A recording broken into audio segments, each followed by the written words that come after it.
तो सच्चाई बताए तो मंत्री को बर्खास्त कर दिया। जी हां, राजस्थान के सीएम अशोक गहलोत ने राजेंद्र गुड़ा को मंत्री पद से बर्खास्त कर दिया।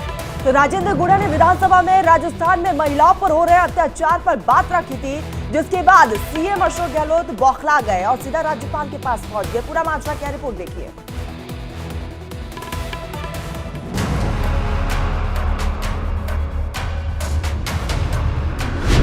महिला सुरक्षा पर घेरा, गहलोत ने निकाला। गहलोत सरकार पर सवाल तो मंत्री बर्खास्त। सच्चाई दिखाई तो मंत्री को सजा मिल गई। कहते हैं सच्ची बात कड़वी होती है। राजस्थान के मंत्री राजेंद्र सिंह गुड़ा ने अपनी सरकार को आईना दिखाया, प्रदेश में महिलाओं पर हो रहे अत्याचार पर बात रखी, अपनी ही सरकार पर सवाल उठाए तो सीएम अशोक गहलोत तिलमिला उठे और शुक्रवार देर रात मंत्री राजेंद्र सिंह गुड़ा को बर्खास्त कर दिया। राजस्थान की विधानसभा में राजेंद्र गुड़ा ने मणिपुर की घटना को प्रदेश से जोड़ते हुए अपनी ही गहलोत सरकार को कटघरे में खड़ा कर दिया। उन्होंने यहाँ तक कह दिया कि राजस्थान में जिस तरह से महिलाओं के ऊपर अत्याचार बढ़े हैं, प्रदेश सरकार को मणिपुर की बजाय अपने गरेबान में झांकना चाहिए।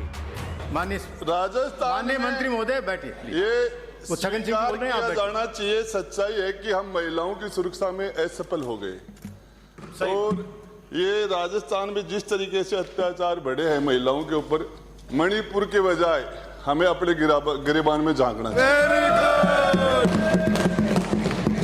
छगन सिंह। सीएम गहलोत ने राजेंद्र गुड़ा को बर्खास्त कर दिया। वहीं राजेंद्र गुड़ा अब भी अपने बयान पर कायम है। उन्होंने कहा कि राजस्थान महिलाओं पर हो रहे अत्याचार के मामले में नंबर 1 प्रदेश बन चुका है।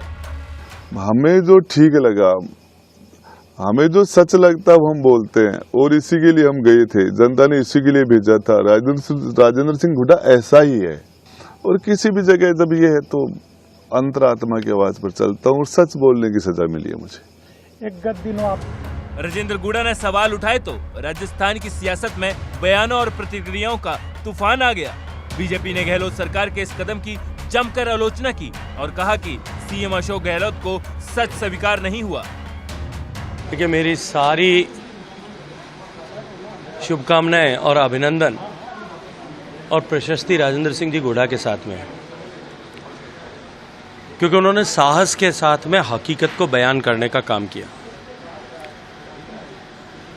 लेकिन इस साहस को और सच को गहलोत सरकार स्वीकार नहीं कर पाई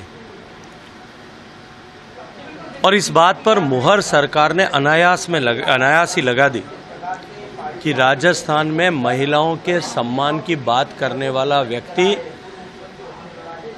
न तो राजस्थान में महिलाएं सुरक्षित है और न महिलाओं के सम्मान के लिए आवाज उठाने वाला व्यक्ति या मंत्री इस सरकार में सुरक्षित। उनको जिस तरह बर्खास्त किया गया, बर्खास्त करना मुख्यमंत्री जी के हाथ की बात है, परंतु मैं समझता हूं कि जिस विषय को उन्होंने उठाया, अब नाराजगी उनकी यह है कि उन्होंने कैसे कह दिया कि महिला दुष्कर्म में राजस्थान 1 नंबर पर है, जबकि एनसीआरबी के आंकड़े कह रहे हैं 1 नंबर पर है। ये पहली घटना है और इससे पहले भी गुड़ा जी तो सरकार के अलाइनमेंट के बारे में और कमीशन के बारे में कह चुके हैं। जो सच व्यक्ति बोलता है उस पर कार्रवाई करना तो बहुत एक तरीके से यह मान लेना कि अपने नाकामियां जो है उस पर काम नहीं करना है, कानून व्यवस्था ठीक नहीं करना है, जंगल राज को ठीक नहीं करना है। जो सही बोलो उस पर कार्रवाई करो और यह साफ संकेत है कि सरकार जा रही है।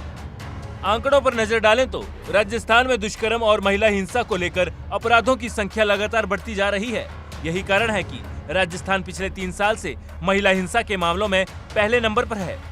साल 2023 में 10 साल से कम उम्र की 848 बच्चियों के साथ दुष्कर्म हुआ, जबकि 2022 में यह आंकड़ा 825 और 2021 में 694 था। वहीं राजस्थान में महिलाओं से दुष्कर्म के केस में भी इजाफा हुआ है। साल 2023 में 2558 केस दर्ज हुए हैं, जबकि 2022 में 2230 और 2021 में 2021 केस दर्ज किए गए थे। सबसे चिंताजनक और डराने वाली बात यह है कि बच्चियों के साथ दुष्कर्म और गैंगरेप के मामले राजस्थान में साल दर साल बढ़ते जा रहे हैं। 10 साल से कम उम्र की बच्चियों के साथ दुष्कर्म के केस 2.79% बढ़े हैं। वहीं छोटी बच्चियों के साथ गैंगरेप की वारदात में भी इस साल 13.64% की बढ़ोतरी हुई है। फिलहाल विधानसभा चुनाव से पहले ही राजेंद्र गुड़ा की बर्खास्तगी ने राजस्थान की सियासत में तूफान ला दिया है। Bureau report,